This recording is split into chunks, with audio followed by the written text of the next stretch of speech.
నేతన్న సేవ పథకానికి కేబినెట్ ఆమోదం తెలిపిందని చేనేత జౌళి శాఖ మంత్రి సవిత వెల్లడించారు.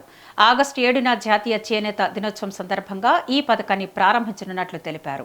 పథకం కింద ఏటా 25,000 ఆర్థిక సాయం 51,952 మంది నేతన్నలకు అందనుందని, ఇందుకోసం బడ్జెట్లో 250 కోట్లు కేటాయించినట్లు చెప్పారు.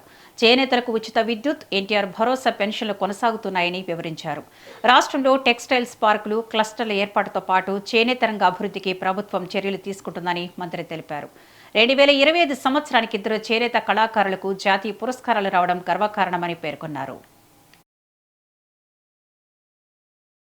కూటమి ప్రభుత్వంలో నేతన్నలకు ఏదైతే గతంలో అన్న నందమూరి తారక రామారావు గారు నేతన్నలకు పెద్దపీట వేశారో, అదేవిధంగా 14, 19లో కూడా నేతన్నలకు స్వర్ణయుగంగా జరిగిందన్న విషయం తెలియజేస్తూ, అదేవిధంగా మరి ఈరోజు కూడా మన నేతన్నలు పడుతున్న కష్టాలు తెలిసిన వ్యక్తి మాన్యశ్రీ ముఖ్యమంత్రి చంద్రబాబు నాయుడు గారు అని తెలియజేస్తూ, మరి గత ఇంటర్నేషనల్ హ్యాండ్లూమ్ డేస్ రోజున మరి నేతన్న సేవా పథకం అమలు పరుస్తామని చెప్పాం.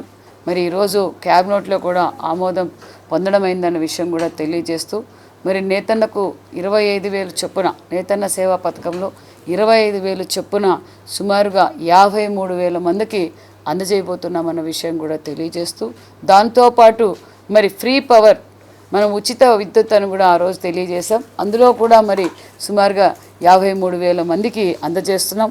మరి ఫ్రీ పవర్ వల్ల కూడా సుమారుగా మరి హ్యాండ్లూమ్స్కి 200 యూనిట్లు,